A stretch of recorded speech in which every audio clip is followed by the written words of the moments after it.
Bonjour tout le monde.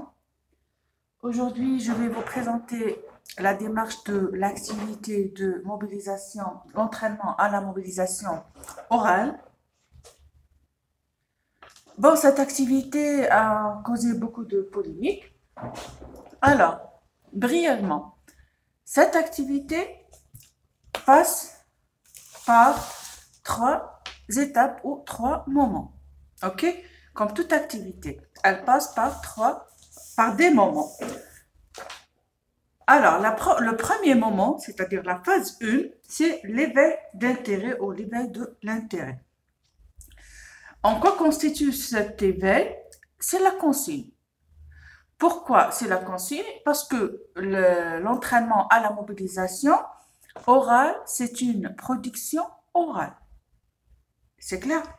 À quoi sert la consigne? La consigne, il sert à mettre l'élève dans une situation problème. Dans une situation problème.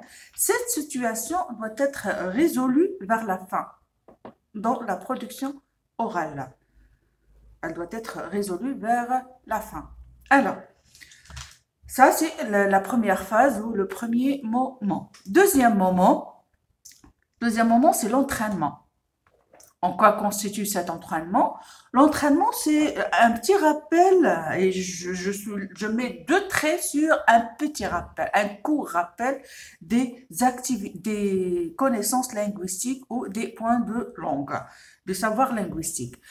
Un petit rappel, c'est-à-dire on va faire des activités ludiques, sorte de jeu, soit on demande aux élèves de nous donner par exemple une phrase où il y a un complément de lieu, un complément circonstanciel de temps, citer les moyens de transport, les points de langue qu'on a eu, selon la séquence ou le projet ou aussi le niveau.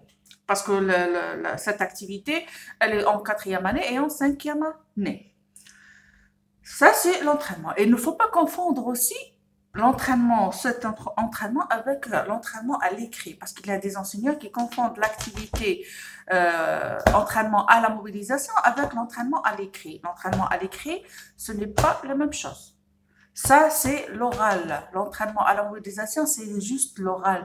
On n'écrit pas sur le tableau. On ne met pas d'exercice sur le tableau. On ne met pas des activités écrites sur le tableau. On peut utiliser des illustrations, des images pour faciliter la compréhension à l'élève, mais pas d'exercice sur le tableau. OK? La troisième phase, c'est la production orale. La production, elle peut être individuelle, binôme ou collective. La production sert à résoudre la situation problème qui est dans l'éveil d'intérêt ou de l'intérêt. C'est-à-dire l'élève doit produire avec ses propres mots.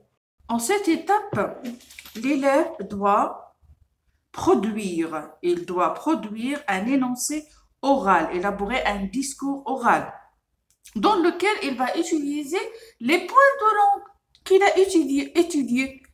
OK?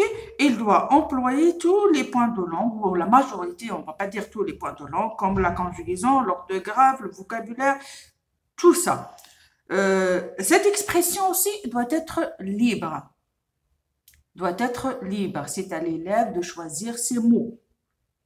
Il ne faut surtout pas il ne faut surtout pas guider les apprenants vers un modèle déjà préparé par l'enseignant. Non. C'est à eux de produire, c'est à eux de formuler leur propre texte avec leurs propres mots.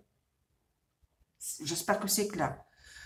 Alors, ici, c'est-à-dire l'élève doit prendre la parole pour parler, donner libre cours à l'élève, donner libre cours à l'élève pour s'exprimer. C'est ça le but de l'entraînement à la mobilisation orale. C'est ça, c'est que l'élève doit s'exprimer tout seul librement en utilisant les points de langue qu'il a étudiés. C'est tout. Pas d'exercice écrit, pas de, je sais pas, ce charabia que les autres enseignants sont en train de faire. Voilà. Tout court, voilà les trois étapes de la mobilisation, de l'entraînement à la mobilisation orale. Et vers la fin, l'enseignant doit préparer une grille d'évaluation et ça reste selon chaque enseignant est libre de faire sa propre grille d'évaluation.